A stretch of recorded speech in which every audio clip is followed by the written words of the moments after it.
DD किसान, बदलते भारत की शान।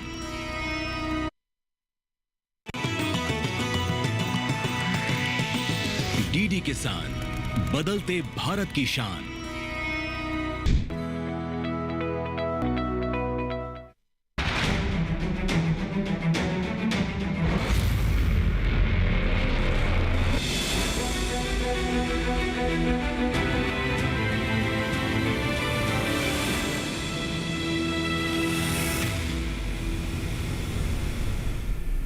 नमस्कार, आप देख रहे हैं दूरदर्शन किसान। कार्यक्रम हेलो किसान में आप सभी का स्वागत है। मैं हूं आपके साथ मोनालिसा। हेलो किसान एक लाइव फोन इन कार्यक्रम है जिसमें कृषि क्षेत्र से जुड़े हुए अहम विषयों पर हम एक्सपर्ट से बातचीत करते हैं ताकि उससे जुड़ी हुई तमाम जानकारियां आप तक पहुंचा सके। लेकिन इस कार्यक्रम में आपकी भूमिका बेहद अहम होती है क्योंकि आप अपने सवालों के साथ सीधे सीधे इस कार्यक्रम में जुड़ सकते हैं।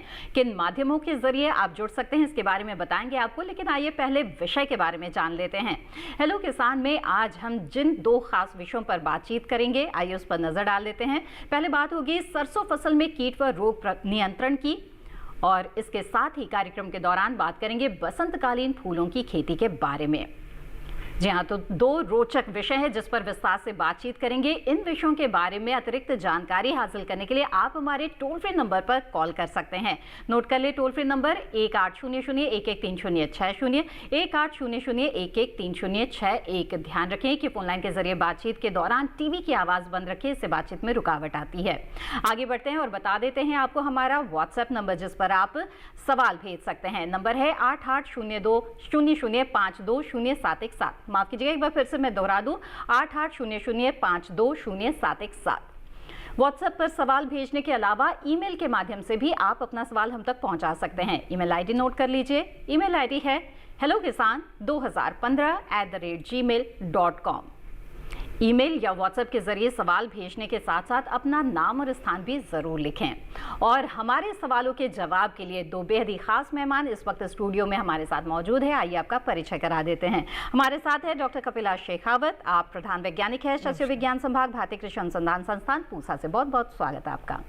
साथ ही इस कार्यक्रम में हमारे साथ इस वक्त मौजूद है डॉक्टर बबीता सिंह, वरिष्ठ वैज्ञानिक, पुष्प विज्ञान संभाग, IRI पूसा, नई दिल्ली से। बहुत बहुत स्वागत है आपका भी इस कार्यक्रम में। धन्यवाद मैम। तो बातचीत की शुरुआत करेंगे हम रबी फसलों में एक बेहद ही महत्वपूर्ण तिलहनी फसल सरसों के बारे में, जिसमें रोग व कीट की आशंका रहती है और किसान कितनी भी मेहनत कर ले, लेकिन अगर रोग और कीट का प्रकोप हो गया तो फिर जो खड़ी फसल है वो भी जो नुकसान दे जाती है किसानों को, और ऐसी स्थिति ना आए इसीलिए किसानों को सचेत रहने की जरूरत है। तो डॉक्टर कपिला, सबसे पहले हम आपसे समझना चाहेंगे कि इस वक्त किसानों की जो सरसों की फसल है वो किस अवस्था में होगी और किस तरह के रोग कीट की आशंका इस वक्त रहती है। जी देखिए मोनालिसा जी, रबी की अगर अपन बात करें तो तिलहन फसलों में सरसों एक बहुत ही महत्वपूर्ण फसल है।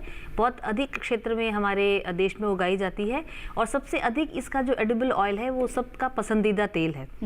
हम सभी की रसोइयों में सरसों के तेल में जरूर कुछ न कुछ पकवान जरूर बनते हैं। तो अभी अगर देखा जाए तो जो समय पर बोई गई फसल है, हम 15 अक्टूबर के आसपास इसकी बुआई शुरू कर देते हैं। तो समय पर बोई गई जो फसल है अधिकतर उसमें जो फली बन चुकी है। अब क्योंकि सरसों में एक इनडिटर्मिनेट ग्रोथ होती है, मतलब फली भी बनती रहती है और आगे फूल भी चलते रहते हैं। तो जैसे ही फरवरी के शुरुआत में जब तापमान बढ़ने लग जाता है तो कुछ कीटों का प्रकोप इसमें बहुत देखा गया है, जैसे चेपा या माहू हम कहते हैं। उनकी कॉलोनीज हैं और उससे काफी नुकसान, मतलब 20 से 30% तक भी पूरी फसल में नुकसान हो सकता है। और जहाँ कुछ कारणों से लेट सोन या मान लीजिए पछेती बुआई जहाँ सरसों की होती है, वहाँ कुछ रोग भी हो सकते हैं। स्क्लेरोटीनिया या तना गलन एक बहुत मुख्य रोग है। उसके अलावा व्हाइट रस्ट भी कहीं कहीं पैचेस में देखा गया है। रोग या कीट के अगर असर जो है वो फसल पर नजर आए तो किसानों को क्या करना चाहिए, इस बारे में बातचीत करेंगे आगे। आइए उससे पहले नजर डाल लेते हैं इस रिपोर्ट पर।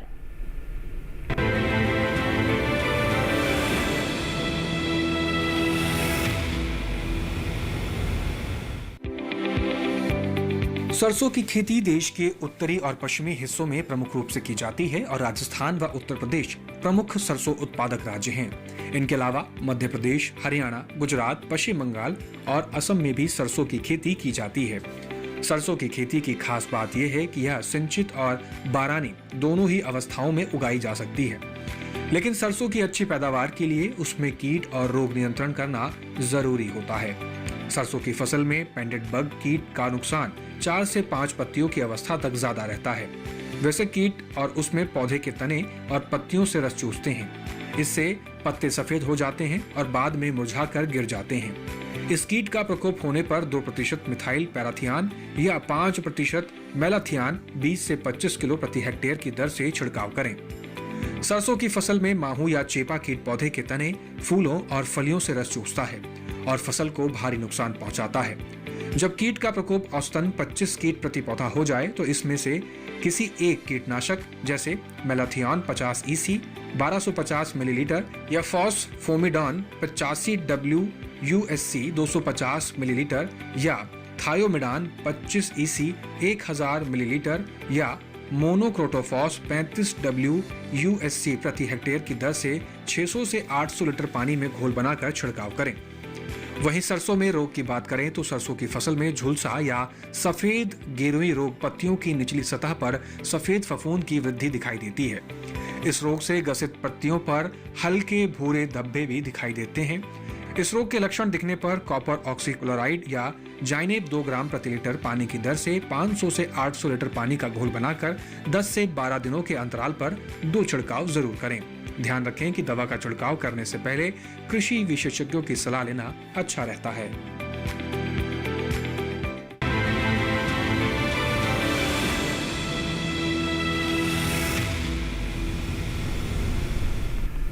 जी हाँ, तो ये थी एक खास रिपोर्ट। अब आगे बढ़ते हैं और बसंतकालीन फूलों की खेती के बारे में बात करते हैं।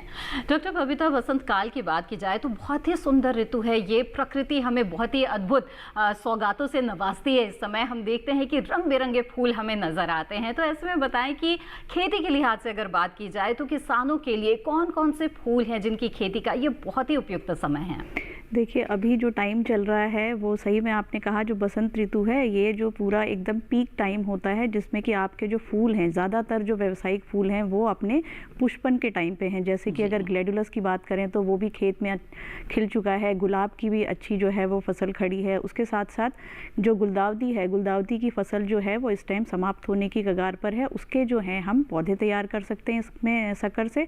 और साथ साथ जो सीजनल जो मौसमी फूल होते हैं, जो हमारा जो शरदकालीन जो फूल था मौसमी, वो भी इस टाइम पे खिलने की उस पे हैं और काफ़ी अच्छे जो उससे हैं कि उसमें हम भूदृश्य का निर्माण कर सकते हैं। उनको क्यारियों में लगा सकते हैं, गमलों में लगाया जाता है, उनको हैंगिंग बास्केट्स में भी उसको लोग लगाते हैं। उसी तरीके से गुलाब को भी उनको क्यारियों में, गमलों में तथा हैंगिंग बास्केट में जो आपके मिनिएचर और टाइप के जो किस्में हैं उनको हम लगा सकते हैं। और इस टाइम पे जो हमारा जो शरद ऋतु वाला गेंदा था वो भी पुष्पन में है और उसकी भी अच्छी खासी जो है बाजार मांग भी है इस टाइम पे। तो उनको अच्छी तरीके से पैकिंग करके और उसके जो मंडी में बेचने का जो है वो उपयुक्त समय इस टाइम पर है। तो वो किसान भाई उस चीज़ का ध्यान रख सकते हैं और मंडियों में भेजने लायक हो गए हैं। उनकी पैकेजिंग किस तरह से की जाए ताकि अच्छे दाम मिले। साथ ही अगर कुछ नए बाग फूलों के लगाना चाहते हैं तो किन फूलों का चुनाव कर सकते हैं, इन तमाम विषयों पर बातचीत करेंगे इस कार्यक्रम के दौरान। आइए उससे पहले नजर डाल लेते हैं इस रिपोर्ट पर।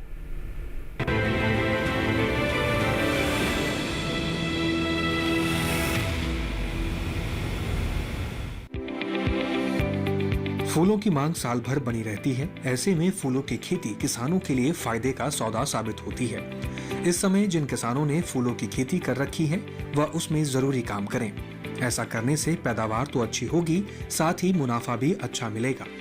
इस समय पेंटूनिया, पॉपी और गजानिया में फूल आ गए होंगे। ऐसे में इनमें सिंचाई का ध्यान रखें। खरपतवार को समय समय पर साफ करते रहें। सूखे फूलों को तोड़कर अलग कर दें, नहीं तो इससे रोग लगने का खतरा रहेगा। वहीं गुलाब के सूखे फूलों और अनावश्यक अंकुरों को तोड़ दें। नए पौधे लगाएं और बडिंग का काम करें। गुलाब की बसंतकालीन बहार लेने के लिए घुली हुई खाद देनी चाहिए। साथ ही जरूरत के हिसाब से निराई गुड़ाई जरूर करें। रजनीगंधा के बल्बों के रोपण से 10 से 15 दिन पहले क्यारियों में 45 सेंटीमीटर गहरी खुदाई करके प्रति वर्ग मीटर की दर से 10 किलोग्राम गोबर या कंपोस्ट खाद प्रति वर्ग मीटर और सिंगल सुपर फॉस्फेट पोटाश हर 80-100 ग्राम प्रति वर्ग मीटर की दर से बेसल ड्रेसिंग करें। ग्लैडियोल्स की मुरझाई हुई टहनियों को निकाल दें और स्पाइक के नीचे के फूल थोड़ा खिलने के बाद डंठल को काटकर विपणन के लिए भेजें। ग्लैडियोल्स में जरूरत के हिसाब से सिंचाई और निराई गुड़ाई करें।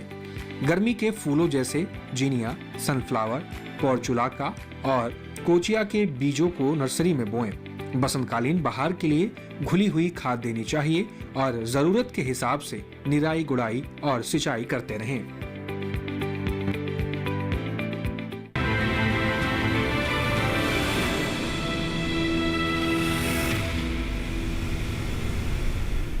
यहाँ तो फूलों की खेती जो किसान कर रहे हैं उनके लिए कुछ समसामयिक कार्यों से जुड़ी हुई ये थी कुछ रोचक जानकारियाँ। आइए बातचीत को यहाँ पर आगे बढ़ाते हैं और जैसे कि सरसों फसल की भी हम बात कर रहे थे कि रोग व कीट की आशंका रहती है, उसमें डॉक्टर कपिला आपने हमें बताया कि मुख्य तौर पर जो कीट है माहू या चेपा, इसका प्रकोप हो सकता है। तो ऐसे में इसके लक्षण किस तरह से पहचाने और इसके साथ ही क्या उपाय करें किसान? जी देखिए, जो चेपा या माहू जिसको हम एफिड भी कहते हैं, ये इस समय सबसे ज़्यादा इसके अंदर प्रोपोगेट होता है। इसमें आप ये देखिए कि जैसे ही तापमान जब बढ़ना शुरू होता है फरवरी के प्रथम सप्ताह में, तो इनकी कॉलोनीज आपको नजर आएंगी और इसका जो अडल्ट और जो उसका जो मतलब जिसको बोलते हैं कि निम्फ है, वो दोनों ही इसको बहुत नुकसान पहुंचाते हैं। तो आपको सबसे पहले ये देखना है कि इनका पैटर्न क्या है। ये एक पैटर्न से खेत में घुसते हैं और आप देखेंगे कि बॉर्डर्स की तरफ से इनका अटैक ज्यादा होता है। तो जैसा आप अपनी रिपोर्ट में भी बताया, आप ये देखिए कि ऊपर का 10 सेंटीमीटर जो इन्फ्लोरोसेंस है, मतलब जहाँ फूल का हिस्सा है, उसमें अगर 28 से ज़्यादा एफिड या चेपा अगर संख्या में है, तभी हम इसको ज़्यादा सीवियर कंडीशन मानते हैं। उससे पहले आप जो इन्फेक्टेड आपके जितने भी इन्फ्लोरोसेंस हैं, आप उनको तोड़ के खेत से हटा दीजिए या किसी जैविक आप नियंत्रण पे आप जा सकते हैं, जिसमें आप नीम ऑयल आप स्प्रे कर सकते हैं। और अगर इस स्टेज पे इसको कंट्रोल नहीं किया गया तो इनकी कॉलोनीज बहुत ज़्यादा बढ़ती है और एडल्ट भी जो है वो फलियों से जो बिल्कुल टेंडर जो नरम अभी फलियाँ हैं जिनके अंदर दाना भर के अभी उसके अंदर ऑयल कॉन्टेंट भी बढ़ेगा, तो उनको बहुत अधिक नुकसान पहुँचाते हैं। तो आपको सबसे पहले विजिलेंट रहना है, देखना है कि प्रकोप कितना है। अगर मैनेजेबल है तो उसमें जैसे एक जैविक नियंत्रण के लिए हम येलो स्टिकी कार्ड लगाते हैं। तो एक पीले रंग का एक चिपचिपा सा कार्ड रहता है, वो आप प्रति हेक्टेयर के हिसाब से 15 से 20 आप इंस्टॉल कर दीजिए। तो उसमें अडल्ट जो है वो चिपक के मर जाते हैं, तो उनकी कॉलोनीज आगे बढ़ती नहीं है। तो आप ये कर सकते हैं। उसके अलावा नीम ऑयल का आप स्प्रे कर सकते हैं और प्रभावित पौधों को अगर आप उखाड़ दें, उनकी कॉलोनीज ही पूरी डिस्ट्रॉय कर दें, तो इस तरह का नियंत्रण संभव है। लेकिन हमने जो लिमिट बताई, मान लीजिए 28 से भी ज़्यादा आते हैं, तो कभी ना कभी आपको ज़रूरत पड़ने पर किसी रसायन का भी आपको प्रयोग करना पड़ सकता है। उसके लिए जैसे आपने अपनी रिपोर्ट में भी बताया, इसमें उसके अलावा डाइमेथोएट एक बहुत अच्छा इंसेक्टिसाइड है। उसके अलावा ऑक्सीडेमेटॉन मिथाइल है। तो ये बहुत ही सेफ है, लेकिन इनकी मात्रा का आपको ख्याल रखना है। 1 लीटर हम करीब 500 से 600 लीटर पानी में घोलकर 1 हेक्टेयर की दर से स्प्रे करते हैं। पावर स्प्रे का जब आप प्रयोग करते हैं तो आप ये ध्यान रखिए कि सुबह के समय ना करें स्प्रे, क्योंकि उस समय मधुमक्खियां बहुत ज्यादा खेत में होती है और परागण, क्योंकि ये क्रॉस पॉलिनेटेड क्रॉप है, तो साथ साथ पे होता रहता है। तो दोपहर के बाद 12 बजे के बाद में जब आप धूप खुली हो, मौसम साफ हो, उस समय आप स्प्रे करें। और फिर भी अगर कंट्रोल नहीं होता है तो एक रिपीटेड स्प्रे आप 10 से 15 दिन में पुनः कर सकते हैं। बिल्कुल, और बेहतर यही रहेगा कि लगातार खेत की निगरानी करते रहे, ताकि आपको उसका प्रकोप नजर आते ही आप जल्द से जल्द उसका निपटारा कर सके, ताकि आपको रसायन का इस्तेमाल न करना पड़े। जैव नियंत्रण करना बेहतर रहेगा। बातचीत को आगे बढ़ाते हैं आइए, और बसंतकालीन फूलों में सबसे खास है गुलाब।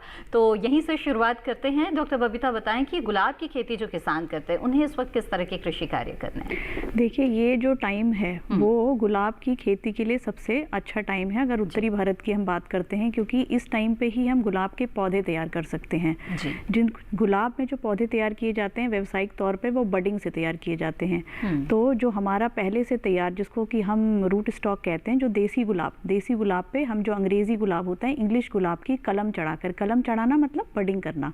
बडिंग करने में भी टी बडिंग कहते हैं, जिसको टी बडिंग के थ्रू हम पौधे जो हैं इस टाइम पे तैयार कर सकते हैं, देसी गुलाब पर इंग्लिश गुलाब की कलम चढ़ा करके। और उत्तरी भारत में जो हमारी रोज़ा इंडिका वैरायटी ओडोराटा जो है किसान भाई ज़्यादा यूज़ करते हैं। और अगर हम एक भारतीय कृषि अनुसंधान IHR जो है हमारा संस्थान, वहाँ से भी एक वैरायटी जो है इसकी डेवलप की गई है रूट स्टॉक के लिए, निष्कंटक, जिससे कि हम रूट स्टॉक तैयार करते हैं और उसके ऊपर इस टाइम पर के इंग्लिश गुलाब की कलम चढ़ा करके पौधे तैयार कर सकते हैं। और साथ ही साथ हम इस टाइम पर जो हमें रूट स्टॉक तैयार करना है देसी गुलाब का, उसकी कटिंग भी लगा सकते हैं, जिसको कि हम आने वाले समय में अगले वर्ष में उस पर बडिंग करके उससे पौधे तैयार कर सकते हैं। बिल्कुल। इसके साथ ही जो किसान बाजार लेकर जाना चाहते हैं इन फूलों को, उन्हें क्या करना चाहिए, इस पर भी बातचीत करेंगे और सरसों फसल में रोग कीट नियंत्रण की भी बातचीत होगी। लेकिन फिलहाल कार्यक्रम में वक्त हो गया एक छोटे से ब्रेक का। आप बने रहें दूरदर्शन किसान पर।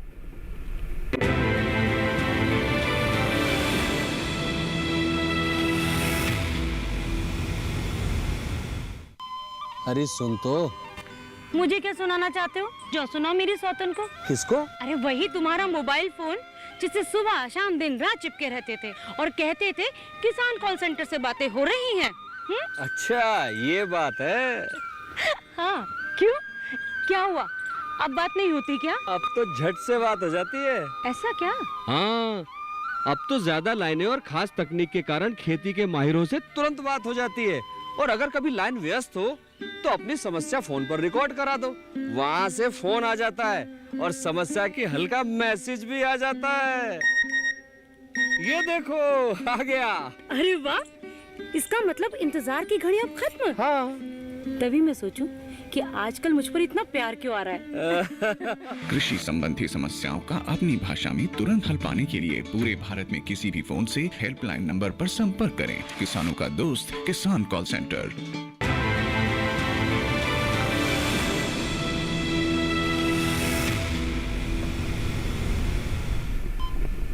ब्रेक के बाद आप सभी का फिर से स्वागत है। आप देख रहे हैं कार्यक्रम हेलो किसान। इस कार्यक्रम में आज हम बात कर रहे हैं सरसों फसल में रोग व कीट नियंत्रण के बारे में और साथ ही बसंतकालीन फूलों की खेती के विषय पर।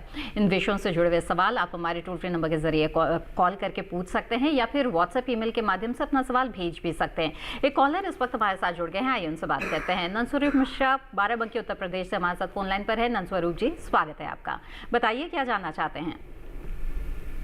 मैं चाहता हूँ जब हमारे सरसों तैयार होने की अवस्थाएं होती है तो उसमें जो है कुछ कीट लग जाते हैं, बनबस्ती अवस्था पे लग जाती है, बालिया अवस्था पे लग जाती है, दमा अवस्था पे लग जाती है, करबट्टा अवस्था पे लग जाती है। हमें कौन सी दवा डालनी चाहिए? उसकी चीज ऐसी कोई दवा न डालें कि मधुमक्खी का पालन कर रहे हैं और फूल के मधुमक्खियां अपना परागण करती हैं तो हमारे सरसों को भी नुकसान हो और हमारी मधुमक्खियों को काफी क्षति हो। हमें कौन सी दवा से नहीं डालनी चाहिए? बिल्कुल। मैं फूल के लिए जानना ये चाहता हूँ गुलाब के ऊपर, गुलाब का अगर हमारे बाजार में हमें रेट नहीं मिल रहा है तो ऐसी दशा में गुलाब से कौन से प्रोडक्ट बना सकते हैं और उसको जो है अच्छे से दे सकते हैं? बिल्कुल, बहुत ही अच्छे सवाल आपने पूछे नंदस्वरूप जी। आइए दोनों सवालों के जवाब लेते हैं। डॉक्टर कपिला, पहले आप बताना चाहेंगे? जी, नंदस्वरूप जी बहुत ही जागरूक किसान है और हमारे कार्यक्रम से हमेशा जुड़े रहते हैं। इनके प्रश्न भी ऐसे होते हैं जो बहुत भी किसानों के लिए बहुत ही लाभप्रद होते हैं। आपने दो बहुत ही महत्वपूर्ण बातों के बारे में, रोग और कीट दोनों में ही प्रबंधन करना चाह रहे हैं, ये मधुमक्खी पालन भी एक साथ करते हैं। तो हमने अपने कार्यक्रम में अभी शुरुआत में भी बात की कि आप अधिक से अधिक कोई एक जैविक नियंत्रण है उन्हीं का पे हमको जोर देना चाहिए और कुछ ऐसी व्यवस्था हो कि रसायनों पे कम से कम जाना पड़े। तो इसलिए सबसे पहले हम ये बता रहे हैं कि जब खेती की जब हम शुरुआत करते हैं या फसल की जब हम बुआई करते हैं, जो समय पर बोई गई फसल है वो अभी तक ज़्यादातर उसका जो फ्लावरिंग का स्टेज है वो निकल गई और अभी फलियाँ बन चुकी है। उस अवस्था में स्वतः ही जो कीटों का प्रकोप है वो अपने आप कम हो जाता है। ये जो चेपा या एफिड जिससे सबसे अधिक नुकसान होता है, जिसको माहू भी कहते हैं, ये येलो कलर का या जो एक आकर्षक पीला रंग है सरसों का, उसके प्रति आकर्षित होते हैं। तो अगर इस स्टेज पे जब उसकी कॉलोनी का बढ़ने का सबसे अधिक समय है, उस समय अगर आपकी फसल में फूल खत्म होकर फली बन गई तो इसका अपने आप ही कंट्रोल हो जाता है। लेकिन कई कारणों से मान लीजिए किसान भाई लेट बुआई करते हैं या अभी उसके अंदर कुछ फसलें, आजकल कुछ किस्में भी ऐसी हैं जो लंबी चलती हैं, तो उनके लिए जब आपको कीटों का नियंत्रण करना है तो सबसे पहले आपको खेत में घूमकर देखना है। मैंने पहले भी बताया कि एक खेत से दूसरे खेत में ये जो कीट हैं ये उड़कर आते हैं और बॉर्डर्स पे इनका इन्फेस्टेशन सबसे पहले होता है। तो बॉर्डर्स पे आप देखते रहिए, ये एक एडल्ट कपल आता है और एक फूल के इन्फ्लोरोसेंस पे रहते हैं, वहाँ से फिर वो मल्टीप्लिकेशन शुरू करते हैं। और अब चूंकि तापमान भी ऐसा है, अब ह्यूमिडिटी भी कम हो गई, तो इन सभी अवस्थाओं में इनकी कॉलोनीज जो है रातों रात मतलब बहुत ज़्यादा इनके अंदर बहुत फास्ट मल्टीप्लिकेशन होता है। तो सबसे पहले आपको ये देखना है, विजिलेंट रहना है, सतर्क रहना है कि इस तरह का कीटों का प्रकोप बॉर्डर्स पे ना हो। इनिशियल स्टेज पे ही आप उन इन्फ्लोरेसेंस को काट के या इसको आपसे खेत से हटा सकते हैं। येलो स्टिकी कार्ड का आप उपयोग कर सकते हैं। तो जो एडल्ट आता है वो क्योंकि पीले रंग को आकर्षित है, तो वो पीले का जो आपका स्टिकी कार्ड है उसके ऊपर चिपकते हैं और उसके बाद ये आगे मल्टीप्लाई आगे नहीं होते। अगर रसायनों की बात आप प्रयोग ना करना चाहें तो नीम ऑयल अगर आप शुरुआत में ही, और इवन आप प्रिकॉशनरी स्प्रे भी कर सकते हैं, उससे फसल को कोई भी नुकसान नहीं होता। तो नीम के और ये जो तेल है आप अपने घर पे भी बना सकते हैं। निम्बोली का सत होता है, थोड़ा कड़वा होता है और ये बहुत ही सेंसिटिव कीट है, बहुत ही छोटा। तो आपने देखा होगा हमारी आंखों में भी, और पीला रंग अगर अपन इस समय पहन के निकलते हैं तो उसमें चिपक भी जाते हैं। तो वही एफिड या माहू है जो फसल को नुकसान पहुंचाता है। तो आप नीम ऑयल का स्प्रे कर सकते हैं। उसके अलावा कुछ और भी बायोलॉजिकल इंसेक्टिसाइड्स हैं, बायो इंसेक्टिसाइड्स हैं, जिसमें सीधा रसायन नहीं होता। कुछ इस प्रकार के होते हैं कि वो बस कीटों को इतना कि नियंत्रण कर लें, और 2-4 कीटों से, जैसा हमने बताया कि लिमिटेड नंबर में है, तो बहुत अधिक आपको चिंतित होने की आवश्यकता नहीं है। बस ये ध्यान रखें कि स्प्रे दोपहर के बाद ही करें, 12-1 बजे के बाद ही करें। बिल्कुल। तो सरसों में कीट नियंत्रण के बारे में तो जान लिया नंदस्वरूप जी आपने, और आपका जो सवाल था गुलाब की खेती से जुड़ा हुआ उसका भी जवाब देंगे, लेकिन इस बीच एक कॉलर जुड़ गए हैं, उनका सवाल यहाँ पर पहले ले लेते हैं। भंवरलाल जी अजमेर राजस्थान से फोन लाइन पर जुड़े हुए हैं। भंवरलाल जी स्वागत है आपका, पूछे अपना सवाल। हेलो जी भंवरलाल जी, अगर मेरी आवाज आपको मिल रही है तो कृपया टीवी की आवाज बंद रखिएगा, सीधे सीधे फोन लाइन के जरिए बातचीत करेंगे। जी जी अपना सवाल पूछे। मेरा सवाल है गुलाब की बडिंग कैसे की जाती है? जी गुलाब की बडिंग करना चाहते हैं? हाँ, ये कैसे? जी बिल्कुल, आइए जानते हैं। डॉक्टर बबीता बताएं। देखिए अभी मैंने थोड़ी देर पहले बताया भी था कि गुलाब में बडिंग ही सबसे जो है व्यावसायिक तरीका है पौधे तैयार करने के लिए। तो जैसे मैंने बताया कि देसी गुलाब जो होता है, देसी गुलाब की किस्म जो होती है उसके हम पहले से तैयार लगभग साल भर पुराने पौधों पर बड बांधते हैं। बड में जैसे कि टी शेप का एक हम टी बड, जिसको टी इसीलिए कहते हैं क्योंकि वो टी के आकार का है। हम बड जो है वो इंग्लिश गुलाब का, अंग्रेजी गुलाब का लेते हैं। जिसका भी आपको बड लेना है उस बड को लेकर के आपने जो देसी गुलाब है उसमें कट लगाना है, और कट लगाने के बाद जो आपका वो टी शेप का जो बड है, आकार का जो बड है, उसको इंसर्ट करके, और पॉलीथीन की पट्टी होती है, प्लास्टिक की पट्टी होती है, उसकी सहायता से उसको बांध देना है। इस तरीके से आप बडिंग कर सकते हैं। और बडिंग का टाइम जो है वो 15 दिसंबर से लेकर के 15 फरवरी तक का टाइम जो है वो सबसे अच्छा रहता है गुलाब में बडिंग करने के लिए। बिल्कुल।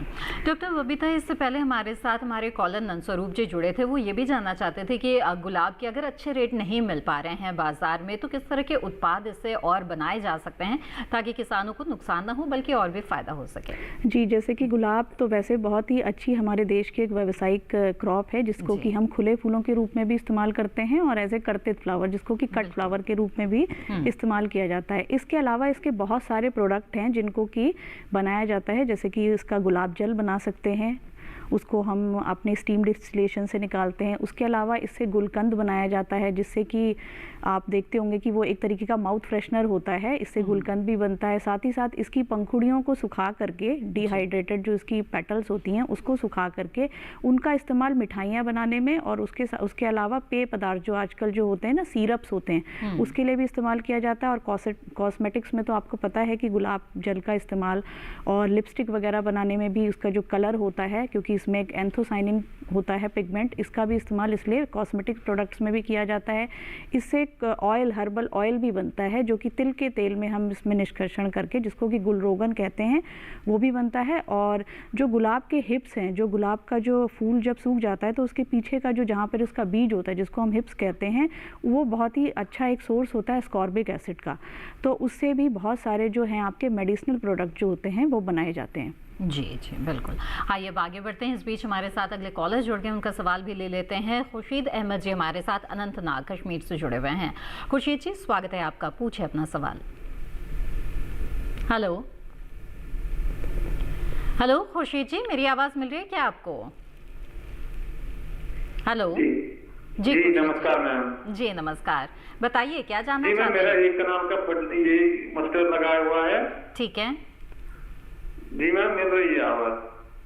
जी, सवाल पूछिए।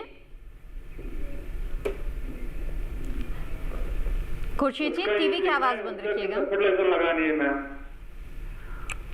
जी डॉक्टर कपिला, क्या नहीं लगाया? फूल नहीं आया क्या? क्या पूछ रहे हैं? खुर्शीद जी, आप अगर हमें सुन सकते हैं तो अपना प्रश्न एक बार दोहरा दीजिए। जी मैम, मुझे इसमें फर्टिलाइजर लगानी थी इसमें। फर्टिलाइजर? जी जी मैम। जी, आप कश्मीर से बोल रहे हैं ना? जी जी जी, जे&के अनंतनाग डिस्ट्रिक्ट से। जी, हमारा एक ऑल इंडिया कोऑर्डिनेटेड रिसर्च का जो उसमें जो रेपसीड मस्टर्ड पे चलता है उसका एक सेंटर भी है। तो जो अभी आपका अगर जो उसमें सरसों की फसल के जो संस्तुतित फर्टिलाइजर्स हैं ना, उसमें नाइट्रोजन, फास्फोरस और पोटेशियम के अलावा हम सल्फर भी इसके अंदर संस्तुतित करते हैं। तो नाइट्रोजन की करीब 80 किलोग्राम मात्रा हम इसमें देते हैं 2 स्प्लिट्स में, एक तो बुआई के समय और एक खड़ी फसल में, तो और पहली सिंचाई के बाद में जो हम करीब 30 से 35 दिन के बाद में देते हैं। तो खुर्शीद जी, जो मुझे लग रहा है कि समय पर अगर थोड़ी लेट भी है तो भी आपकी सेकंड स्टेज जो है ना फर्टिलाइजर की, वो भी अभी निकल गई है। लेकिन अगर आप आगे के लिए जानना चाह रहे हैं तो आप ये देख लीजिए कि 80 किलोग्राम नाइट्रोजन, करीब 60 किलोग्राम इसको 60 से 80 किलोग्राम फास्फोरस और आपके क्षेत्र में 40 किलोग्राम पोटेशियम भी संस्तुतित है। खड़ी फसल में अगर आपको किसी पोषक तत्व की कमी लगती है तो आप उसके लक्षण पहचान के उनमें रियल टाइम मैनेजमेंट या आप जो इस समय भी आप करेक्शन कर सकते हैं। मान लीजिए फसल की बढ़वार बहुत कम है या फूल जो है इसमें सही नहीं आए, इसके हाइट भी कम है, अगर इस तरह के लक्षण है तो वो ज़्यादातर नाइट्रोजन और फास्फोरस की कमी इसमें देखी गई है। तो आप DAP का करीब 2% घोल इसके अंदर आप स्प्रे कर सकते हैं। और अगर आपकी फसल में अगर फूल से फली बनना शुरू हो गई है तो एक और रसायन है जिसको हम थायो यूरिया बोलते हैं। तो उसमें थायो मतलब सल्फर भी है और नाइट्रोजन भी है। उसकी करीब आपको 500 ग्राम मात्रा 500 से 600 लीटर पानी में घोल के अगर आप प्रति हेक्टेयर की दर से स्प्रे करते हैं तो आपको अच्छी बढ़वार के साथ में तेल की मात्रा भी इसके अंदर अधिक मिल सकती है। तो अगर शुरू में नियंत्रण, मतलब शुरू में अगर आपने प्रबंधन नहीं किया है पोषक तत्वों का, तो इस स्टेज पे भी आप मिड टर्म करेक्शन भी कर सकते हैं, लेकिन बशर्ते लक्षणों को आप सही पहचानें कि ये किसी रोग या कीट की समस्या है या किसी पोषक तत्व की कमी है। जी खुर्शीद जी, उम्मीद है आपके सवाल का जवाब आपको मिल गया होगा। बातचीत को यहाँ पर आगे बढ़ाएंगे। और डॉक्टर बबीता, जो फूलों के किसान हैं उन्हें बाजार में अच्छे भाव मिले, इसके लिए बेहद ज़रूरी है कि वो बाजार में फूलों को अच्छी अवस्था में लेकर जाए। तो ऐसे में चाहे गुलाब हो, गुलदाउदी या ग्लैडियोलस, जो लेकर जाना चाहते हैं बाजार में, वो किस तरह से पैकेजिंग किस तरह से करनी चाहिए? जी, ये बहुत ही इम्पॉर्टेंट है कि आपको आपके फूल की जो क्वालिटी है, गुणवत्ता है, उसको मार्केट तक आपको अच्छे से पहुँचाना है, नहीं तो आपको उसका अच्छा जो मूल्य है वो नहीं मिलेगा। अगर मैं सबसे पहले बात करूं ग्लैडुलस की, जैसे मैंने बताया कि इस टाइम पे ग्लैडुलस की फसल जो है वो बिल्कुल अपनी पूरी टॉप उस पे है, स्टेज पे है, फ्लावरिंग में है। तो इस टाइम पे अगर आपको अपने गुलाबों की मार्केटिंग करनी है तो उसके लिए अगर आपको दूर की मार्केट में भेजना है तो उसकी स्टेज जो है कि नीचे की जो, क्योंकि जो ग्लैडुलस की होती है वो स्पाइक होती है, उसमें स्पाइक के ऊपर आपके अलग अलग फ्लावर उस पर लगे रहते हैं। तो उसके लिए जो स्टेज है, अगर दूर की मार्केट में आपको भेजना है तो उसके लिए नीचे के 1 या 2 जो आपके उसके स्पाइक के जो फ्लोरेट्स हैं उनको बोलते हैं हम, वो जो हैं वो सिर्फ कलर उसमें दिखना चाहिए। और अगर आपको नियर बाई आसपास की मार्केट में भेजना है तो वो नीचे के जो 1 से 2 फ्लोरेट हैं वो पूरे खिले होने चाहिए। उसी स्टेज पर आपको उसको तोड़ना है और तोड़ने के पश्चात आपको लगभग उसमें 30 से 35 का आप एक बंडल बनाइए रबड़ से बांध करके, और देन उसके बाद आपको उसको रैप करना है। रैपिंग करना है मतलब उसको अच्छे से पैक करना है जिससे कि वो एक दूसरे से टकरा करके उनमें जो है वो कोई डैमेज ना हो। तो इसलिए आप उसको बटर पेपर से या फिर वैक्स पेपर से, क्राफ्ट पेपर से या फिर न्यूज़पेपर से, जो अखबार होता है, उससे भी रैप कर सकते हैं। और उसके बाद उसको कार्डबोर्ड के बॉक्सेस में लगभग 100 से 150 सेंटीमीटर लंबे और 30 से 35 सेंटीमीटर चौड़े बॉक्सेस में उनको पैक करना है। और ये डब्बे जो होने चाहिए उसमें छिद्र बने होने चाहिए जिससे कि प्रॉपर उसमें जो वातानुकूलन, जो वेंटिलेशन है वो मेंटेन रहे। और ग्लैडुलस की स्पाइक के लिए सबसे ज़रूरी बात ये होती है कि उसको जब आप ट्रांसपोर्ट कर रहे हैं, मार्केट में ले जा रहे हैं, तो उनको सीधा खड़ा करके ले जाना चाहिए, क्योंकि उसमें नेगेटिव जियोटॉपरिज्म, जिसको कहते हैं निषेधक गुरुत्वाकर्षण, जिससे अगर आप उसको समानांतर स्थिति में अगर लिटा के ले जाएंगे तो गुरुत्वाकर्षण के कारण उसकी स्पाइक ऊपर से मुड़ जाती है। तो इसलिए उनको सीधा खड़ा करके ले जाइए, नहीं तो क्या होगा, अगर वो मुड़ गई तो फिर आपको उसका अच्छा मूल्य जो होगा वहाँ पे नहीं मिलेगा। सावधानी बरतने की जरूरत जी। और इसके साथ साथ जो ऐसे गेंदा है, गेंदा खुले फूलों के रूप में ज्यादा यूज करते हैं। डॉक्टर बबीता, माफ कीजिएगा, आपको रोकना पड़ रहा है, गेंदे के बारे में भी बातचीत करेंगे आगे, लेकिन इस वक्त हमारे साथ एक कॉलर जुड़े हुए हैं, उनका सवाल ले लेते हैं। मुकेश अवस्थी जी शाजापुर उत्तर प्रदेश से फोन लाइन पर है। मुकेश जी, स्वागत है आपका, बताइए क्या सवाल है। हेलो जी मुकेश जी। हेलो जी मुकेश जी, अपना सवाल पूछ सकते हैं आप। हमारा सवाल ये है कि हमने गन्ने के बाद लाई बोई थी, गन्ने की पेड़ी काटने के बाद, टेलिंग के बाद लाई बोई थी सरसों, तो 12 जनवरी को बोई थी। अब उसमें फूल हल्का आने को है तो क्या यूरिया या सल्फर मिला के डाला जाए और 2 पानी लगाया जाए, एक ही पानी में लगाया जाए ताकि दाना मजबूत हो? बिल्कुल, आइए जानते जी, हैं एक डॉक्टर। तो हाँ मुकेश जी, एक तो आपने थोड़ा सा लेट कर दिया, जैसे आप बता रहे थे कि गन्ने की फसल के बाद में आपने सरसों की फसल ली है, तो सरसों नहीं, गन्ने की जो टेलिंग पेड़ी होती है उसको काटने के बाद हमारे यहाँ की गन्ना की बेल्ट है उत्तर प्रदेश। जी, तो 12 जनवरी को आपने बुआई करी है और अभी लगभग 1 महीना आपको फूलने को है। जी, आपकी फसल अभी लगभग 1 महीने की है। तो उसमें क्योंकि अब दिसंबर में या समय पर अगर बुआई होती है तो एक विंटर रेन का फ़ायदा हो जाता है। तो अभी जो आपकी लगभग 30 से 35 दिन की फसल है उसमें आपको एक पानी लगाना है, और पानी लगाने के जब 6 से 7 दिन के बाद में जब आप देखें खेत में आपके पैर ना चिपके, उस अवस्था में आपको जो आधी बची हुई नाइट्रोजन की मात्रा है यानी 40 किलोग्राम प्रति हेक्टेयर की दर से आपको नाइट्रोजन इसके अंदर देना है। और फूल अब आने की स्थिति में है, और उसके बाद फिर आप कोई और दूसरा पानी इसमें ना लगाएं, क्योंकि अप्रैल के बाद इसकी आपको कटाई करनी पड़ेगी, तो इसके अंदर अभी बहुत ज़्यादा उसका स्कोप नहीं है ज़्यादा ग्रोथ और डेवलपमेंट का। तो एक आप पानी जो अभी देंगे, आप आजकल में कभी भी उस पानी को लगा के आधी बची हुई नाइट्रोजन की मात्रा दें, और उसके बाद अब आप फसल की आपकी कटाई ही सीधा होगी। जी बिल्कुल। तो मुकेश जी, उम्मीद है आपके सवाल का जवाब मिल गया होगा आपको, और इसी तरह से हमारे कार्यक्रम में हमारी चर्चा जारी रहेगी सरसों में रोग कीट नियंत्रण के बारे में और साथ ही बसंतकालीन फूलों की खेती के बारे में। लेकिन फिलहाल वक्त तो चला एक और छोटे से ब्रेक का, हम जल्द हाजिर होंगे। आप बने रहें दूरदर्शन किसान पर।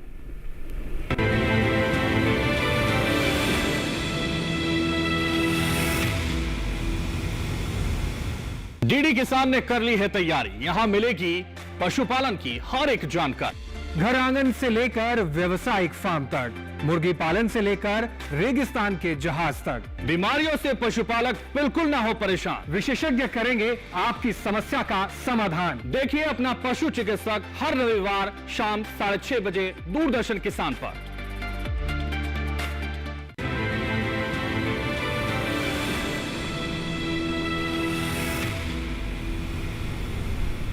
ब्रेक के बाद आप सभी का फिर से स्वागत है। आप देख रहे हैं कार्यक्रम हेलो किसान। इस कार्यक्रम में आज हम बात कर रहे हैं बसंतकालीन फूलों की खेती के बारे में और इसके साथ ही सरसों में रोग व कीट नियंत्रण के बारे में। बातचीत को आगे बढ़ाते हैं और डॉक्टर बबीता आप हमें बताने वाली थी गेंदे के बारे में। बहुत ही महत्वपूर्ण फूल है ये और बहुत ही अच्छा बाजार है इसका। बताइए इसके किसानों को क्या करना चाहिए? देखिए इस टाइम पे जो गेंदे की, जैसे आपने बताया कि खुले फूलों में बात करें तो सबसे जो अच्छा व्यावसायिक फूल है वो गेंदे का ही फूल होता है जी। और इससे बहुत सारे जो हैं आपके प्रोडक्ट, जिसमें कि सबसे पहले तो जो आप देखते होंगे शादियों में या कहीं पे भी मालाएं वगैरह इससे काफ़ी बनाई जाती हैं, और इसके साथ साथ जो इसके वैल्यू एडेड प्रोडक्ट्स हैं, हर्बल प्रोडक्ट्स हैं, और कुक्कुट उत्पादन में भी इसका इस्तेमाल जो होता है वो बहुत ज़्यादा किया जाता है। तो जो गेंदे की फसल है वो इस टाइम पे आपकी जो शरदकालीन वाली फसल है वो खड़ी है खेत में, तो उसमें विशेष कर ध्यान देने की ज़रूरत है कि जो फूल सूख गए हैं उनको तोड़ करके हटा दें, और जो सिंचाई है उसका आप ध्यान रखें। बहुत ज़्यादा सिंचाई, कहीं पे पानी रुकना नहीं चाहिए उसमें, जिससे कि नहीं तो रोग व्याधियाँ रखने का भी खतरा रहता है। और इसके साथ साथ जो फूलों को तोड़ करके बाज़ार में बेचने की बात है, तो उसमें आप इनको फूलों को तोड़ने के बाद एक तो आप बिल्कुल उसको सुबह या थोड़े मतलब जब आपका जो पाली या ओस है उस टाइम पे ना तोड़ें, नहीं तो क्या होता है कि पानी अगर नमी बनी रहेगी तो उसमें आपकी रोग लगने के, उसमें सड़ने का उसको खतरा रहता है। तो जब थोड़ी धूप निकल जाए उस टाइम पे इनको तोड़ें, और तोड़ने के पश्चात फिर उनको आप क्रेट्स वगैरह में अगर पैक करते हैं। और हमारे भारतीय कृषि अनुसंधान में हमारे पुष्प विज्ञान एवं भूत दृश्य निर्माण संभाग ने एक टेक्नोलॉजी भी डेवलप की है जिसमें कि एक श्रिंक रैप तरीके, जैसे आपने देखा होगा कि आजकल सब्जियों को भी एक थर्माकोल की शीट में और ऊपर से रैप करके हम सेल करते हैं या बेचते हैं मार्केट में, उस तरीके से भी हम गेंदे को भी बड़ी बड़ी क्रेट्स में और रैपिंग करके अगर हम करते हैं तो जब देखते हैं कि कभी कभी ऐसा होता है कि किसान भाइयों को बाजार में अच्छा प्राइस नहीं मिलता है, मूल्य नहीं मिलता है, तो अगर उनके पास कोल्ड स्टोरेज की फैसिलिटी है तो वो उनको उसमें पैक करके और लगभग 6 से 7 डिग्री टेम्परेचर पे अगर रखते हैं तो वो गेंदे के फूलों को लगभग 18 से 20 दिन तक के लिए स्टोर कर सकते हैं, जिससे कि जब उनको अच्छा प्राइस मिले तो वो उसको मार्केट में बेच सकते हैं। बिल्कुल, ये तो बहुत ही अच्छा सुझाव है। आइए आगे बढ़ते हैं, अगले कॉलर का रुख करते हैं। प्रशांत जी उड़ीसा से हमारे साथ फोन लाइन पर जुड़े हुए हैं। स्वागत है आपका, पूछे अपना सवाल। हेलो हेलो जी, अपना सवाल पूछ सकते हैं आप। ना मैं सुशांत कुमार पटना पूरे उड़ीसा से। जी सुशांत जी बताइए क्या जानना चाहते हैं? जी, अपना सवाल साफ साफ पूछिए। रजनीगंधा फूलों की उन्नत किस्म के और जी, रजनीगंधा के बारे में जानना चाहते हैं डॉक्टर बबीता जी, अगर रजनीगंधा की खेती के बारे में जानना चाहते हैं तो हाँ, ये जो समय है आपका रजनीगंधा की अगर खेती करना चाहते हैं तो उसका आप इस टाइम पे प्लांटिंग जो है वो कर सकते हैं। इसकी खेती का समय अच्छा है, मार्च से मई तक में आपके उसकी प्लांटिंग की जा सकती है। और इसके लिए लगभग जो रजनीगंधा को हम बल्ब से उगाते हैं, इसके छोटे छोटे बल्ब होते हैं और एक अच्छे आकार का बल्ब, लगभग 1.5 से 2.5 सेंटीमीटर का बल्ब जो होगा, मतलब जितना अच्छा बल्ब होगा उसका जो स्पाइक है वो इतना अच्छा बनेगा। और रजनीगंधा में 2 तरह की किस्में होती हैं, एक तो सिंगल टाइप होते हैं और डबल टाइप होते हैं। तो जो सिंगल टाइप हैं जिसमें कि डबल पेटल्स फ्लोरेट होंगे उसमें, तो उसका इस्तेमाल तो आप कट फ्लावर के लिए कर सकते हैं, कर्तित फूलों की तरह बेच सकते हैं उसको। और जो दूसरे सिंगल टाइप होते हैं उससे आप तेल निष्कर्षण कर सकते हैं, जिससे कि रजनीगंधा का ऑयल निकाला जा सकता है। लगभग 150 किलो रजनीगंधा के फूल से लगभग 1 किलो तक आप एब्सोल्यूट, जिसको हम प्योर ऑयल कहते हैं, जिसका इस्तेमाल कॉस्मेटिक्स में और अदर मेडिसिनल यूज़ में किया जाता है। और इसका जो अगर मैं आपको बताना चाहूँगी कि 1 हेक्टेयर खेत में लगभग 40 से 50 हज़ार बल्ब जो होंगे वो इसके रिक्वायर्ड होंगे अगर 1.5 से 2.5 सेंटीमीटर का बल्ब आप लेते हैं। और इसको लगभग आप 30 से 40 सेंटीमीटर की row to row, plant to plant distance पे लगा सकते हैं। बिल्कुल। तो सुशांत जी, उम्मीद है आपको आपके सवाल का जवाब मिल गया होगा। अगले कॉलर हमारे साथ जुड़ रहे हैं सुपौल बिहार से, आइए उनसे बात करते हैं। रंजीत जी हमारे साथ इस वक्त फोन लाइन पर हैं, स्वागत है आपका, पूछे अपना सवाल। हेलो। नमस्ते मैम। जी नमस्कार, बताइए रंजीत जी क्या जानना चाहते हैं? गेंदा फूल पे सवाल है जी, क्या सवाल है? गेंदा कौन सा वैरायटी हमारे उत्तर बिहार के लिए उपयुक्त रहेगा और इसका बीज हमें कहाँ शांतिपूर्वक से मिल जाएगा, उच्च गुणवत्ता वाला? जी डॉक्टर बबीता और बताएं। कौन कौन सा इसमें मुख्य खाद है ये हमें बता दीजिए। अच्छा, बिल्कुल। देखिए, गेंदे की जो हमारे हमें रबी में लगाना है। ठीक है। ठीक है, मैं आपके सवाल का जवाब देती हूँ एक एक करके। सबसे पहले तो कि गेंदे में जो हमारी किस्में हैं, आपने किस्मों की बात की, तो उसमें हमारे भारतीय कृषि अनुसंधान संस्थान पूसा ने, नई दिल्ली ने भी बहुत सारी किस्में इसमें डेवलप की हैं, जिसमें कि एक तो गेंदा 2 तरीके का होता है। एक होता है अफ्रीकन गेंदा जिसका साइज़ बड़ा होता है, और दूसरा होता है फ्रेंच गेंदा जिसका साइज़ छोटा होता है, वो थोड़ा ऑरेंज डार्क रस्टी कलर का होता है।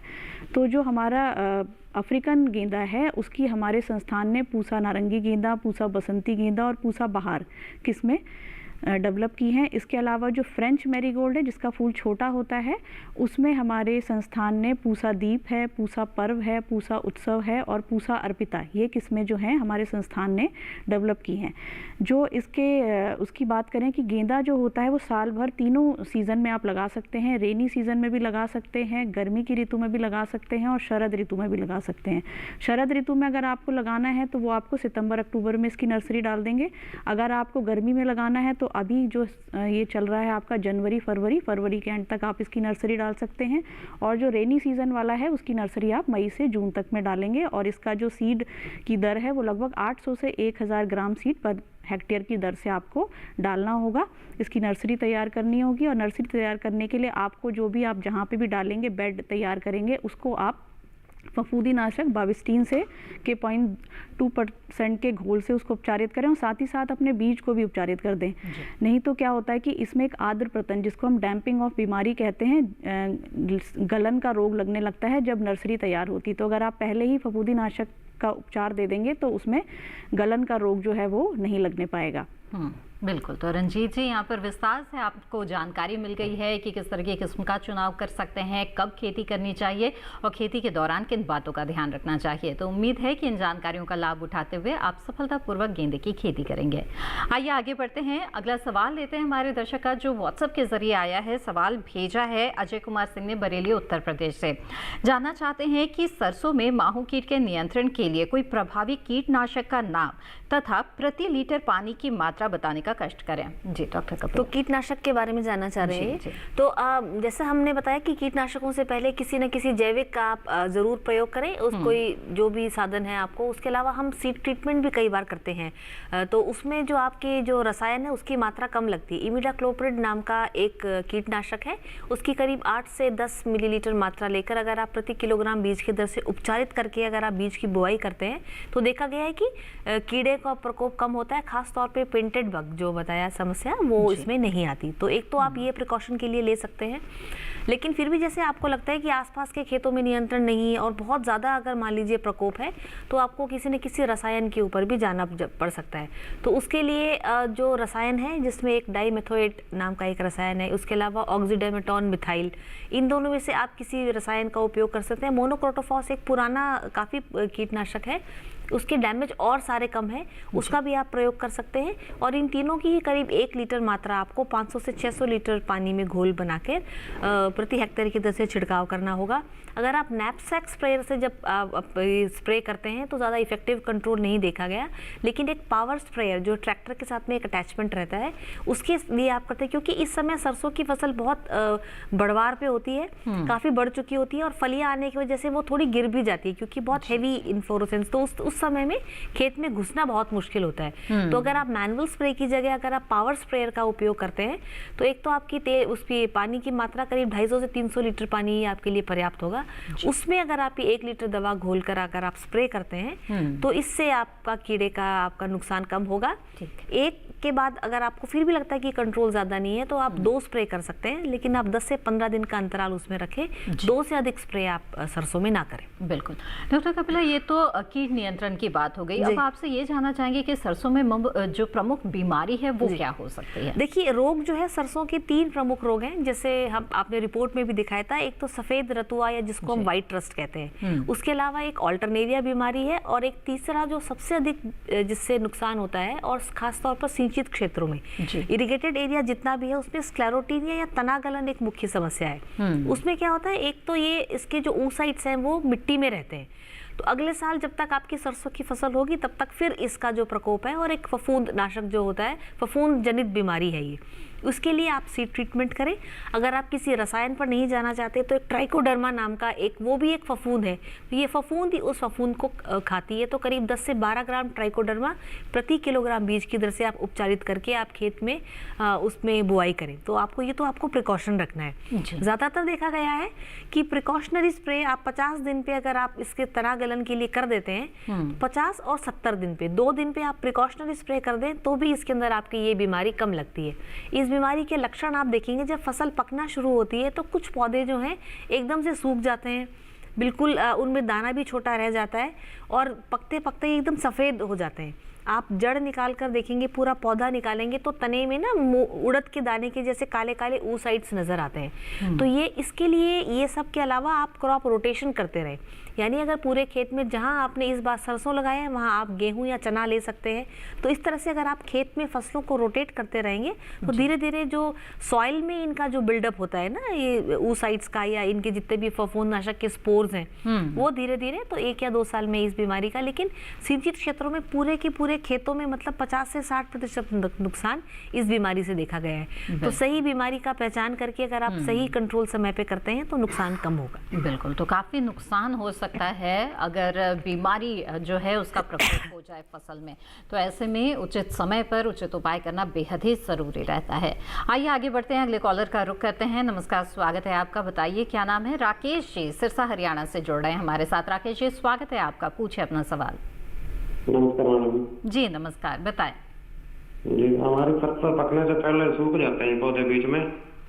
किस फसल के बारे में बता रहे हैं? सरसों के बारे में जी। अच्छा, ठीक है। राकेश जी, इसी बीमारी के बारे में अभी हम बात कर रहे थे, जिसको तना गलन या स्क्लेरोटीनिया रॉट कहते हैं, और सिंचित क्षेत्रों में सिरसा से आप बात कर रहे हैं, वहाँ सिंचित क्षेत्र है, और लगातार जैसे कुछ सालों में, पिछले 4-5 सालों में इसका ज़्यादा ही प्रकोप देखा गया है। तो हम शुरुआत से ही आपको प्रबंधन करना होगा, जिसमें एक तो आपको सीड ट्रीटमेंट करना है। सीड ट्रीटमेंट फफूंदनाशक के लिए आप किसी फफूंदनाशक का प्रयोग भी कर सकते हैं। उसके अलावा ट्राइकोडर्मा ये एक जैविक चीज़ है, उससे भी आप इसके अंदर आप स्प्रे कर सकते हैं। जैविक नियंत्रण अगर आप बीमारी आने के बाद भी करना चाह रहे हैं तो आप एक सल्फर का जो स्प्रे कर सकते हैं, जिसके कारण भी जितने भी फफूंद जनित, इवन हमारे को भी कोई अगर स्किन डिजीज़ होता है या कोई फफूंद जनित बीमारी होती है तो हम सल्फर के प्रोडक्ट्स को यूज़ करते हैं। तो आप सल्फर की मात्रा आप खेत में भी अच्छा बनाकर रखें, क्योंकि ये तेल के लिए उगाई गई फसल है। तो आप बुआई के समय करीब 25 किलोग्राम जो है सल्फर प्रति हेक्टेयर की दर से आप और सभी पोषक तत्वों के साथ में सल्फर का भी ख्याल रखें। जिन खेतों में सल्फर का नियंत्रण मतलब का प्रबंधन अच्छा होता है, वहाँ ये अपने आप से ये जो बीमारी है वो कम आती है। दूसरा, सिंचित क्षेत्रों में किसान भाई कई बार 2 से 3 बार सिंचाई कर देते हैं। सरसों की फसल में ये ध्यान रखिए कि जनवरी के बाद आपको कोई पानी लगाना ही नहीं है। पहला पानी 30 दिन पे, दूसरा पानी 60 दिन पे आप तभी लगाएं जब आपकी एक भी विंटर रेन नहीं होती है। बाकी सरसों का रिस्पॉन्स एक सिंचाई से पर्याप्त होता है। जनवरी के बाद आप ज़्यादा सिंचाई ना करें, नाइट्रोजन की जितनी संस्तुतित मात्रा है उतना ही दें। कई बार किसानों में स्पेशली यूरिया को लेके टेंडेंसी रहती है कि टॉप ड्रेसिंग से आपने देखा होगा काफ़ी छिटकवा विधि से यूरिया बहुत डालते हैं, तो उन क्षेत्रों में भी इस बीमारी का प्रकोप ज़्यादा है। 50 से 70 दिन पे कार्बेंडाजिम नाम का एक जो फफूंदनाशक है उसका 2% घोल बना के आप प्रिकॉशनरी स्प्रे कर सकते हैं। और इन पौधों को जहाँ भी देखें आप, जो आप बोल रहे हैं सूख जाती है फसल, कुछ पौधे अलग से दिखाई देते हैं, पूरी बढ़वार नहीं होती, उनको आप खेत से हटा दें। तो इस तरह से एक समेकित प्रबंधन अगर आप स्क्लेरोटिनिया रॉट का करते हैं तो नियंत्रण मिलेगा। बिल्कुल राकेश जी, बहुत ही विस्तार से आपको जानकारी मिल गई है। उम्मीद है इस सुझाव पर ज़रूर आप अमल करेंगे और अभी तो जैव नियंत्रण का उपाय करेंगे ही, लेकिन आगे से खेती के दौरान जो सावधानियां डॉक्टर कपिला ने बताई हैं उन सावधानियों को ज़रूर बरतेंगे ताकि इस तरह की समस्याएं आगे से ना आए। बहरहाल इसी के साथ कार्यक्रम में वक्त है एक और छोटे से ब्रेक का। जल्द हाजिर होंगे, आप बने रहें दूरदर्शन किसान पर।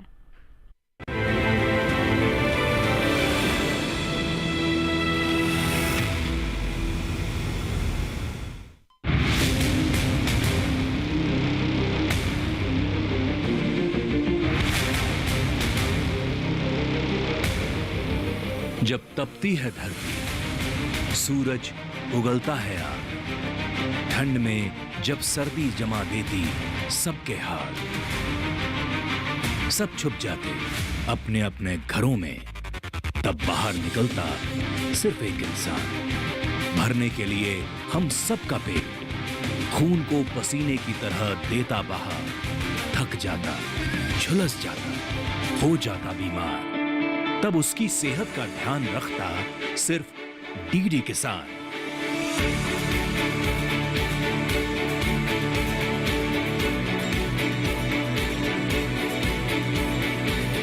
देखिए स्वस्थ किसान शनिवार शाम 6 बजे लाइव सिर्फ दूरदर्शन किसान चैनल पर।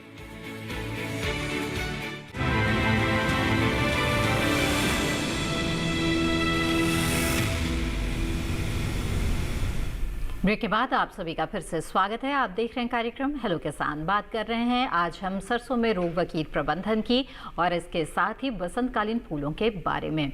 इन विषयों के बारे में जानकारी के लिए आप हमारे टोल फ्री नंबर पर कॉल कर सकते हैं या फिर व्हाट्सएप या ईमेल के जरिए भी अपने सवाल पहुंचा सकते हैं। आइए बातचीत को आगे बढ़ाते हैं और डॉक्टर कपिला आपसे जानना चाहेंगे कि सरसों की खेती जो किसान कर रहे हैं, जाहिर तौर पर उनका उद्देश्य ये है कि तेल जो है बीज से वो बहुत ही अच्छा मिले, तो अच्छी मात्रा हो, गुणवत्ता अच्छी हो, इसके लिए क्या खास उपाय कर सकते हैं? बिल्कुल, देखिए सबसे पहले तो आपको तेल की मात्रा अगर चाहिए तो इसमें वैरायटी है 35 से लेके करीब 42% तक अलग अलग किस्मों में तेल की मात्रा होती है।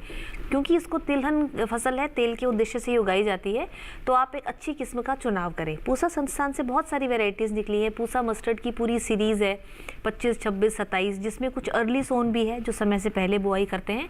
उसके अलावा आपने क्वालिटी मस्टर्ड के बारे में सुना होगा, जिसमें हम सिंगल जीरो और डबल जीरो वैरायटीज़ की बात भी करते हैं। तो सिंगल जीरो के अंदर एरोसिक एसिड एक कंटेंट है, एक फैटी एसिड होता है, जिसके कारण से वो एक जो झुंझलाहट मतलब एक जो झाई जो हम बोलते हैं ना सरसों के तेल में आती है जी, तो उसमें वो नहीं है, एक बहुत ही ब्लेंड ऑयल है। तो आजकल की जो क्योंकि मतलब खाने पीने की जो आजकल जो आदतें और जो फूड प्रेफरेंसेस हमारी चेंज हुए हैं, उसमें इस तरह के तेल को प्रेफर किया जाता है।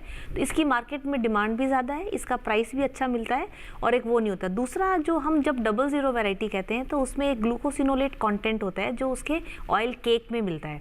तो केक क्योंकि पशुओं के चारे में काम में आता है, तो ये एक एंटी न्यूट्रिशनल क्वालिटी फैक्टर है।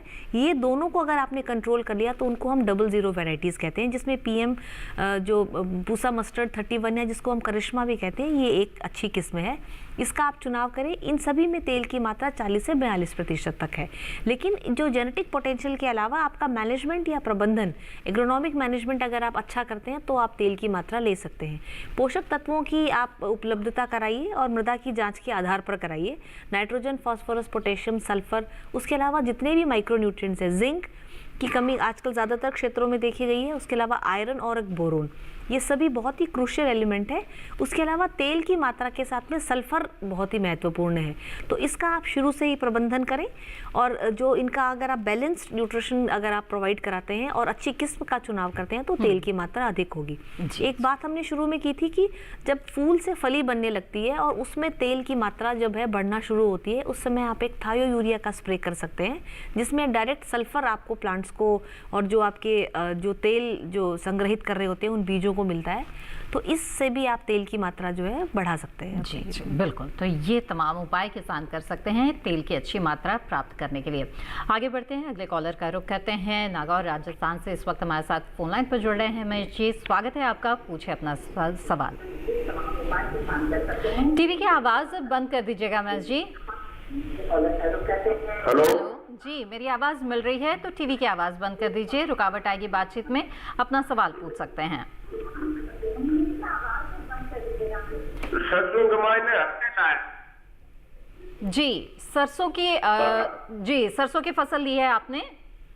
हाँ, सरसों की फसल कमाई हरा चला है जी। डॉक्टर कपिला, क्या आप सवाल समझ पाई हैं? फली कम आई है, कुछ ऐसा पूछ रहे हैं आप? मैं जी अपना प्रश्न अगर दोहरा सके तो हम। हेलो जी, आपने सरसों की फसल ली है, उसमें कोई समस्या है क्या अभी खड़ी फसल में, आप बताएं। सरसों कमाई में हरा चलो है जी। हाँ, हरा चला की ठीक है महेश जी, आपकी आवाज़ हमें साफ साफ नहीं मिल पा रही है। टीवी की आवाज़ जब भी आप चालू रखते हैं तो बातचीत में रुकावट आती है, तो बहरहाल बातचीत को यहाँ पर आगे बढ़ाएंगे। और डॉक्टर कपिला जानना चाहेंगे कि जैसे आप फलियों से आपको लग रहा है कि जुड़ा हुआ सवाल है, तो अगर कुछ उपाय बताना चाहें। मुझे लग रहा है कि या तो इनका जो है वो चेपा की समस्या है, एफिड है, जिसके कारण जो फली, एक और आपने जैसे बताया कि कई जगह देखा गया है कि जो इन्फ्लोरेसेंस बहुत लंबा होता है, मतलब फलियां बहुत लंबे उसका सरसों में बनते हैं और ऊपर की फलियों में कर रहे थे हरी कला कीट, शायद वहां पर ये कहा जाता होगा। जो फली की जो बात बता रहे हैं, कई बार क्या होता है ऊपर की फलियों में दाने नहीं बनते, तो वो जो अगर ये दो ही बातें हो सकती है। चेपा के बारे में तो हमने कार्यक्रम में पहले भी बात की है, अगर कीट ज्यादा है तो उसका किस तरह से नियंत्रण करें। लेकिन एक समस्या और आजकल कुछ क्षेत्रों में देखी गई है, और हम शुरू से ही पोषक तत्व प्रबंधन की जहाँ बात करते हैं तो एक माइक्रो न्यूट्रिएंट होता है जिसको हम कहते हैं बोरोन। बोरोन का काम होता है सीड सेटिंग का। तो कुछ जो ऐसी फसलें हैं जिनमें दाने ज्यादा होते हैं, सरसों की फसल आप देखेंगे तो एक दाने से जो एक पौधा बनता है उसमें करीब 250 से 300 फलियां होती हैं और हर फली में 13 से 14 दाने होते हैं। तो जहां सीड फिलिंग कम होती है उसके लिए बोरोन एक जो पोषक तत्व है उसको उसकी कमी कई जगह देखी गई है। तो आप बोरोन को आप बोरैक्स या सुहागा के माध्यम से आप देते हैं। 1 किलोग्राम प्रति हेक्टेयर की दर से संस्तुतित मात्रा है, और अगर सुहागा दे रहे हैं तो उसमें 10% मात्रा है, तो आप 10 किलोग्राम प्रति हेक्टेयर की दर से दें तो सीड सेटिंग बहुत अच्छा होता है। दाने का जो भराव है पूरी फली में बहुत ही अच्छा होता है, तो ये आप कर सकते हैं। और अगर कोई कीट या रोग है तो उसके बारे में हमने कार्यक्रम में चर्चा की ही है, तो आप उसका कोई कीटनाशक या जो फफूंदनाशक है उसका प्रयोग करें। बिल्कुल, और बेहतर ये होगा कि अगर इस तरह की समस्या आ रही है तो जो नजदीकी कृषि विज्ञान केंद्र है वहाँ के वैज्ञानिकों से भी संपर्क कर सकते हैं, ताकि खेत में जाकर भी देखकर भी समस्या को वो आपको उचित निदान बता पाए। बिल्कुल, आगे बढ़ते हैं, अगला सवाल लेते हैं हमारे एक दर्शक का जो खगड़िया बिहार से जिन्होंने सवाल भेजा है, रजनीश रंजन जी ने। बहुत अच्छा सवाल है। डॉक्टर बबीता जानना चाहते हैं कि गेंदा फूल की जैविक खेती कैसे करें। देखिए, गेंदा फूल की अगर जैविक खेती की बात करूंगी तो जो भी हमारे जैविक, जैसे कि हम बायो फर्टिलाइजर, वर्मी कंपोस्ट है, वर्मी कंपोस्ट का इस्तेमाल तो हम करते ही हैं। जब भी हम कहते हैं कि जब जहाँ पे भी हमें गेंदे की फसल लगानी है उसमें हम या तो हम गोबर की खाद ले सकते हैं या फिर हम वर्मी कंपोस्ट जो कि केचुए से तैयार की हुई खाद है उसका भी प्रयोग कर सकते हैं। आजकल गोबर की खाद की तुलना में वर्मी कंपोस्टिंग जो है वो ज़्यादा पॉपुलर है और प्रचलित है, तो इसके थ्रू आप गेंदे की खेती कर सकते हैं। लेकिन उसमें ध्यान देने योग्य बात यह है कि जो खाद है वो अच्छी तरीके से सड़ी हुई होनी चाहिए, डिकम्पोज्ड होनी चाहिए, नहीं तो बहुत सारी उसमें रोग व्याधियाँ जो हैं लगने का खतरा रहता है। और वर्मी कंपोस्टिंग का जो इस्तेमाल है वो हम उसकी नर्सरी तैयार करने में भी करते हैं।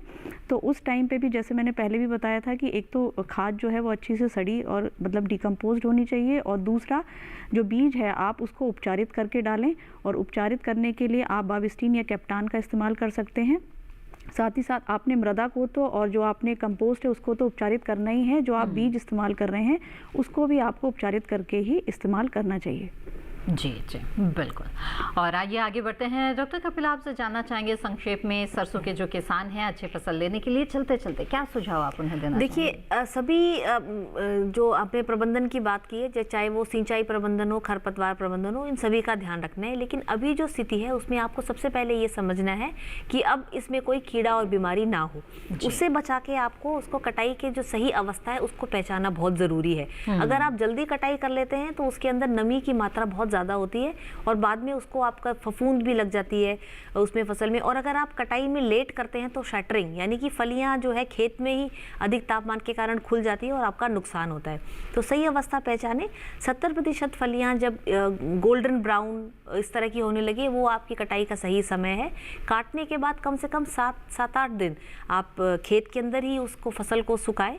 उसके अंदर आप बंडल बना सकते हैं और हर दिन आप सुबह से शाम एक बार आप बंडल को पलट दें ताकि उसके अंदर प्रॉपर ये, इसमें कई बार बारिश का प्रकोप बहुत हो जाता है तो कटी हुई फसल को आप खेत पे ना छोड़ें, कहीं बॉर्डर्स पे कहीं इस तरह से प्रोटेक्टेड एरिया में रखें। सही समय पर थ्रेशिंग करें और इसका भंडारण बहुत अच्छा होना चाहिए जहाँ वातन अच्छा हो और इस तरह की कोई जो नमी की जो मात्रा है वो 10 से 12% से अधिक नमी ना हो, तब तक आपको खेत में ही सुखाना है। थ्रेशिंग के बाद में भी आप इसको सुखा सकते हैं। उसके बाद अच्छी जो फ्रेश बोरियां हैं उनमें भर के आप भंडारण करें और इसमें कोई जो स्टोर्ड इंसेक्ट पेस्ट है वो कम लगते हैं तो आप अच्छे दाम जो बाजार में मिलने का आप इंतज़ार भी कर सकते हैं। तो अगर आप इन बातों का ध्यान रखें तो अभी तक की जो आपकी मेहनत है उसका सही आपको परिणाम मिलेगा। बिल्कुल। डॉक्टर कपिला और डॉक्टर बबीता, आप दोनों ने बहुत अच्छी जानकारियाँ हमें कार्यक्रम के दौरान दी। बहुत बहुत धन्यवाद आपका। तो विस्तार से जाना आपने कि किस तरह से सरसों की आप अच्छी उपज ले सकते हैं और रोग और कीट से अपनी फसल को बचा कर रख सकते हैं। इसके अलावा जो बसंतकालीन फूल हैं उनमें से किन किन फूलों की खेती कर सकते हैं, किस तरह के कृषि कार्य इस वक्त आपको करने चाहिए। उम्मीद है ये जानकारियां आपके ज़रूर काम आएंगी। अब आगे बढ़ते हैं और अगला विषय आपको बता दें। हेलो किसान कार्यक्रम में जो अगला विषय रहेगा वो रहेगा रबी फसलों में उचित जल प्रबंधन। साथ ही बात होगी गन्ने की किस्में एवं बुआई के बारे में। इन विषयों से जुड़े हुए सवाल आप हमें ईमेल के जरिए भेज सकते हैं। नोट कर लें हमारा ईमेल आईडी। ईमेल आईडी है hellokisan2015@gmail.com। दूरदर्शन किसान के कॉल सेंटर नंबर पर भी आप कॉल करके अपने सवाल दर्ज करा सकते हैं। हमारा टोल फ्री नंबर है 1800-113060। सोमवार से शनिवार सुबह 6 बजे से रात 10 बजे के बीच कॉल करके आप अपने सवाल दर्ज करा सकते हैं। इसके साथ ही आपको बता दें कि हेलो किसान कार्यक्रम को आप दूरदर्शन किसान के यूट्यूब चैनल पर भी देख सकते हैं। इसके लिए टीवी स्क्रीन पर दिखाए जा रहे QR कोड को स्कैन करें, आप सीधे हमारे यूट्यूब चैनल से जुड़ जाएंगे। इसी के साथ हेलो किसान की आज की कड़ी में बस इतना ही। हमें दीजिए इजाजत। आप बने रहें दूरदर्शन किसान पर। नमस्कार।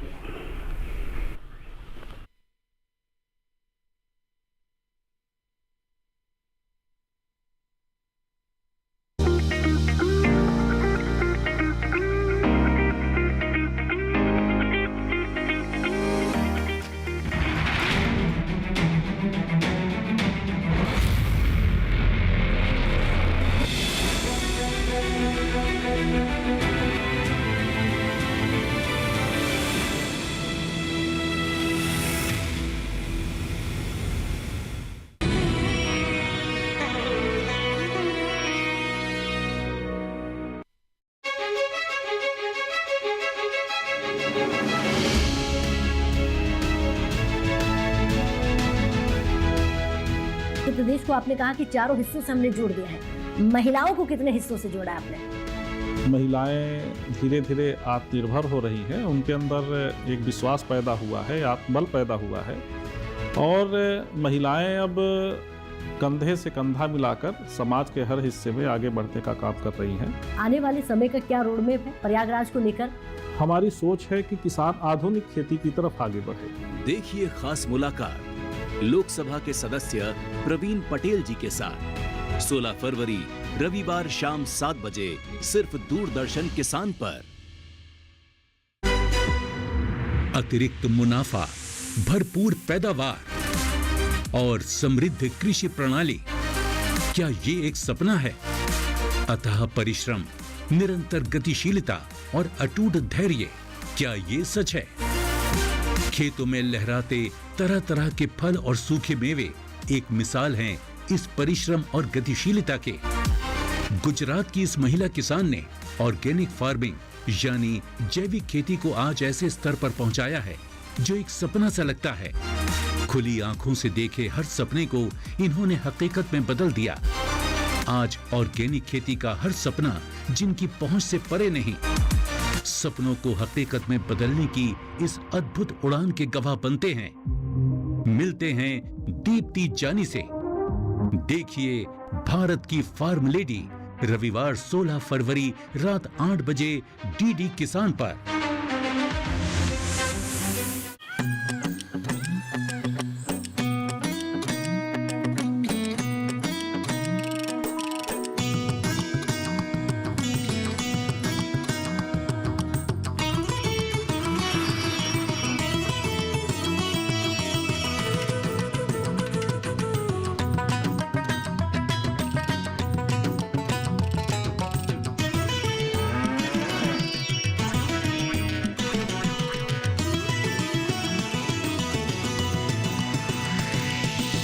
डीडी किसान, बदलते भारत की शान।